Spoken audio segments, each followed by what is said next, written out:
There are three parts to the Module 3 assignment. The main assignment is creating the critical path. So we're going to take our project and using Microsoft Project, Excel, or any other scheduling tool, create your critical path.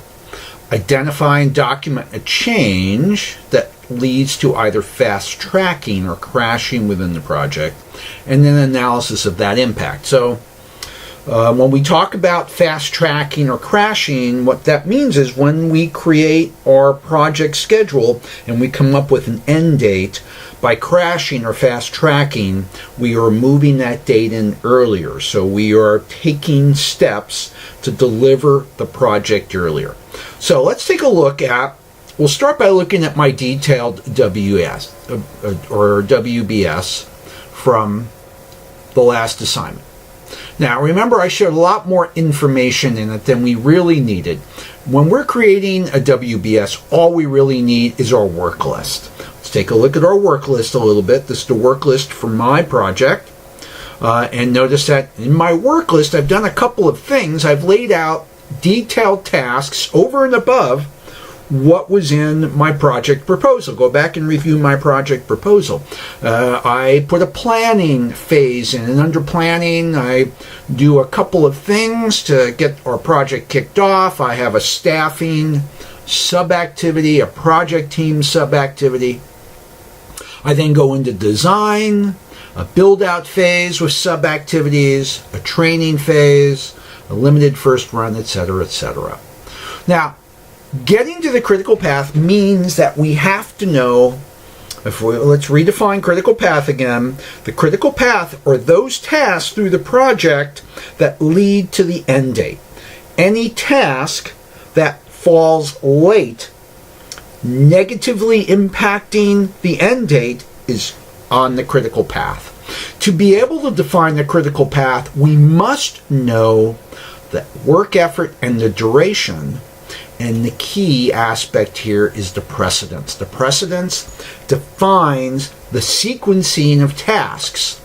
So I start by laying out our initial high-level schedule. I spend a day on that. Key milestones, half a day, necessary resources, product manufacturing quantities, etc.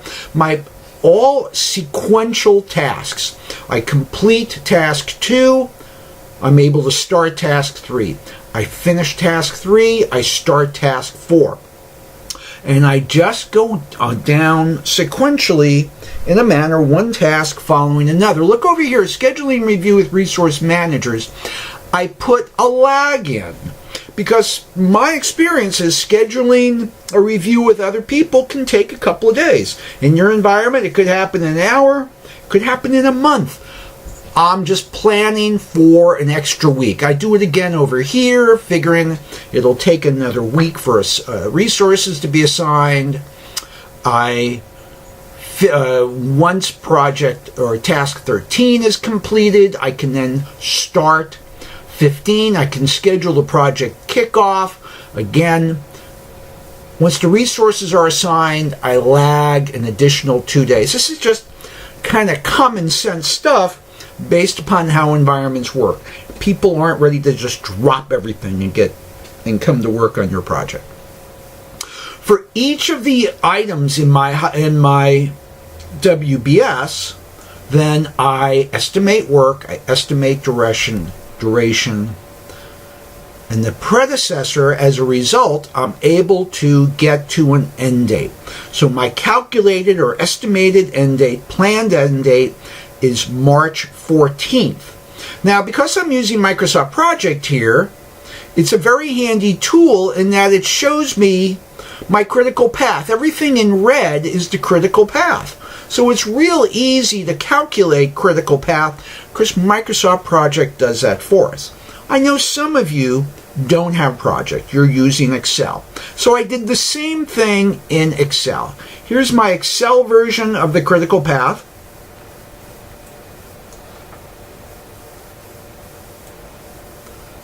As you can see, I've got the same level of tasks that we had in the prior WBS, but The only difference is I've done that within Microsoft Excel, and the way I notate the critical path is by showing just colored boxes. You can do it the way I did it. You can color each of the items here. In Excel, it's a little bit harder because you have to calculate the critical path by yourself. Now, again, notice that before crashing, my end date is March 14th. I happen to crash the project, and by crashing the project, I've made a couple of changes. Look over here at task 22. That's now going to start once task 16 has completed.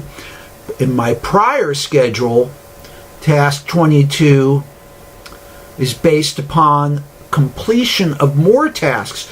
So task 22 begins on November 2nd, ends on November 6th. When I've crashed the project, it actually ends 3 weeks earlier because I've modified the precedence. Here's my critical path. You can go look at the critical path and see how that's changed from my prior project. But look at the big difference. I'm now delivering 5 weeks earlier. I'm delivering on February the 9th as opposed to March 14th. And I did that, everything that's highlighted in yellow, by modifying the precedence and putting more tasks in parallel. So if we look at the answer then to my assignment, I've created my critical path, and I'm explaining what I did. I modified the precedence, scheduling more work in parallel, which moved the projected end date to February 9th, or 5 weeks earlier. And task 22 now starts after task 16 completes. I'll be posting both of my Excel spreadsheets for you to review. You can compare the differences. Remember the third ask within the assignment. What was the impact? The impact of modifying the precedence with more tasks on the critical path is injecting more risk. I have more things that could potentially delay the end date. There are more tasks which, if any experience delays, may delay the end date. There is also a potential for resource over-allocation. Individual resources being assigned more work than can be completed within an 8-hour day. I'm going to go back to my crashed project schedule here and take a look at in my crashed project schedule. I'm now looking at, I'm going to look at a different, here's my, sorry, I'm going to move this so you can see this a little bit better. Here's my project schedule. I also now have a version of this in project which I crashed here, and if I look at my Gantt chart, you can see I've done the same thing. You can see how my critical path has changed, but I said that I could have an over allocation of resources. If I look at resources and I look at the resource usage, notice that the week of October 22nd, the PM is assigned 70 hours of work. The mechanical engineer, 80 hours of work. The workflow analyst, 56 hours of work. This is another advantage of project. You can look at various components of your project schedule and determine what the impact of rescheduling or replanning might be. So were I the project manager and I really wanted to modify the critical path, I would potentially have to resolve this over allocation of hours by maybe assigning another resource, reducing commitments or tasks that each of these individuals is assigned to. Okay?